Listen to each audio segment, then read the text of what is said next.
All right. Well, Reggie, it's been red hot in the Twin Cities. 90 degrees yesterday, 70s and 80s forecasted all week. The Twins could use a little bit of that heat because their bats have been ice cold, man. They get swept by the Astros, scoring just 3 runs in 3 games. Astros, meanwhile, win their 10th game in a row. They win the doubleheader yesterday. They sweep the Twins. But the Twins get their first real punch in the mouth, so to speak, since the beginning of the season after relying on pitching to carry them through their hitting slumps. Chris Archer and Josh Winder couldn't get the jobs done, and the Twins lose again 11-3 and 5-0 in yesterday's doubleheader. Reggie, is it just as simple as getting Carlos Correa back, who leads the team in batting, or is this not just a one-man job? No, it's not a one-man job. You know, they need Buxton to continue to be the guy that he's been this season, and I think these next few series will kind of give them a chance to get some get back right. You know what I mean? Like they met a team that was at their level or maybe above their level at this point, and it didn't work out. Didn't work out at all. Got swept. And so I think that was a wake-up call probably for this team. Like, oh, man, we got to get better.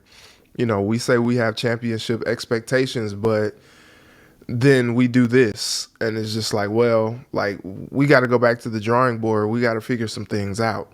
And, you know, playing against some of the competition that is coming up, you know, it's going to give them a chance to kind of get some confidence back with them and really kind of like maybe get healthy a little bit more and maybe tinker with some things and try to figure something out as these next few weeks play out. And hopefully, you know, it comes with a lot of wins so they can kind of keep pace in that division and kind of stay ahead in that division because you don't think that the White Sox are going to continue to struggle.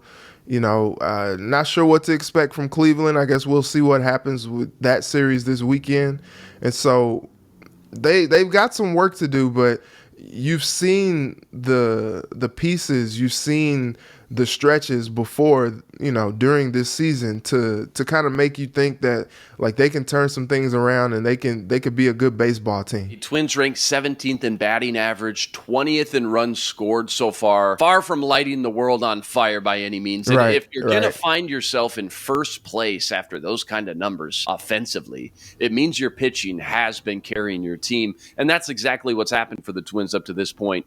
Chris Paddock, meanwhile, lands on the 60-day DL. That one stings. Something you noted with the strong likelihood, Reggie, earlier in the week. The Twins will try their luck with Sonny Gray against the Guardians tonight. As you mentioned, they take on this nice little soft spot in their schedule against the Guardians. They start with the 3-game series tonight. They're a little banged up. They got some COVID issues going on specifically. Then Oakland, one of the worst teams in the game right now. We just swept them last weekend.